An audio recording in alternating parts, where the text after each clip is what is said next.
Have you ever gotten a new car and then suddenly started seeing that exact car everywhere where you never noticed that before?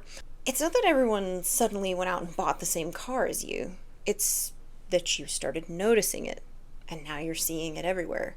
They were still there, you just weren't paying attention to them.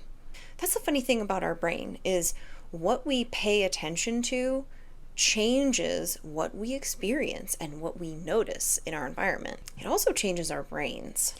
One of the most hopeful discoveries in neuroscience is the plasticity of our brains. Nothing in this brain is fixed. Our brains are constantly changing. They're responding to what we repeatedly experience and practice.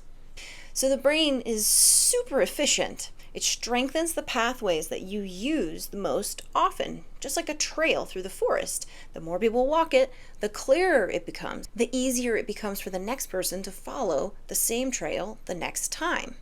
So every time you repeat something, basically you're building a trail in your brain that makes it easier for you to travel down that same route next time. So instead of thinking about practice makes perfect, it's more accurate to say practice makes familiar. Your brain becomes increasingly efficient at whatever it repeats.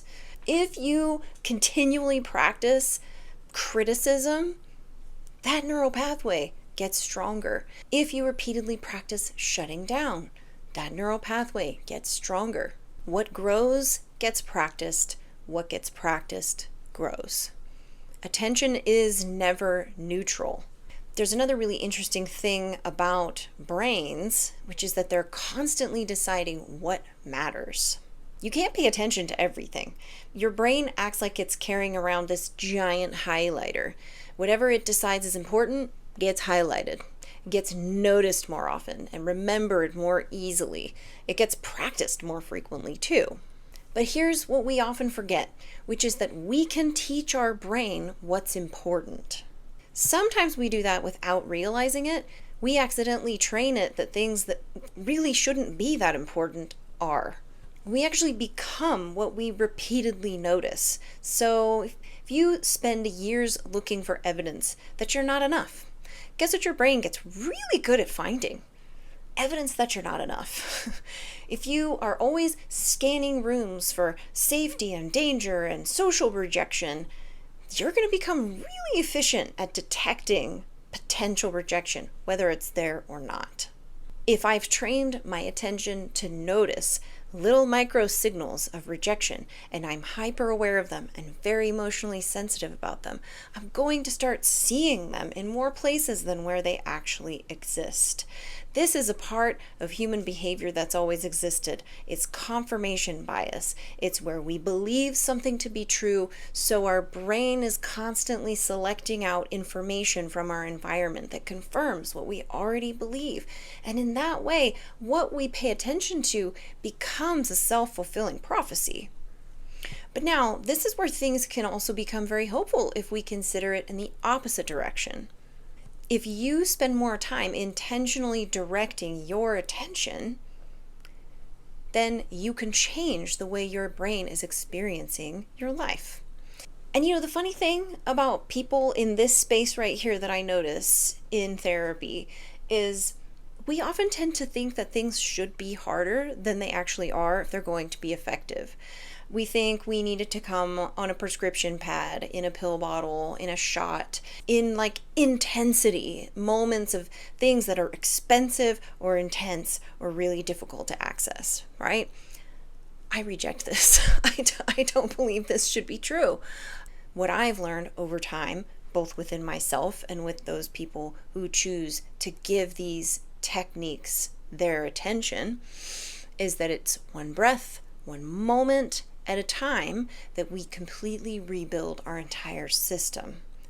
And how this works is in your brain experiencing repetition all throughout the day, where you're noticing thoughts and you're refocusing on what matters for your brain. Every time we refocus and return, we're strengthening our awareness, our choices, our flexibility, our presence, and we're able to change the way we experience our life. No one single repetition is going to be life-changing. It's the accumulation of thousands of repetitions throughout every moment of every day that help you come to this space of awareness and calm. And this is why I get excited about these tiny little practices. We're not training attention because it's trendy, because it's not. It's not trendy at all. It's not fun. It's not sexy. It's not glittery and glitzy. It's kind of boring, actually. And that's part of what we have to work through as we come up to where I'm going to actually show you how to do this. When you try it, it does feel a little bit dull. It feels like, could this really be the thing that's going to help me? And yes, it can and it will. But you have to keep trying it. You have to keep using it. And that is a moment of choice that you come back to every moment that these dysregulating thoughts and spirals are happening to you. So again, we're not training attention because it's trendy.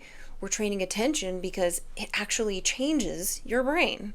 When you notice where your brain is going and you calmly return to where you choose to focus your attention, you're teaching your brain, I'm in charge and this is where I'd like to be. Consistently over time is far more powerful than intensity in one short stretch or even a long time. Consistency is far more powerful than intensity. And that takes us to our next step. So, as we wrap this one up, if you remember one thing today, your brain is always practicing something, whether you know it or not. The question isn't whether you're practicing something, because you are. The question is, what are you practicing? Every anxious spiral, that's practice. Every moment of curiosity is practice. Every return to a deep cleansing breath is practice. Every time you use curiosity and compassion rather than judgment and criticism is practice. So let's become intentional about what we're practicing.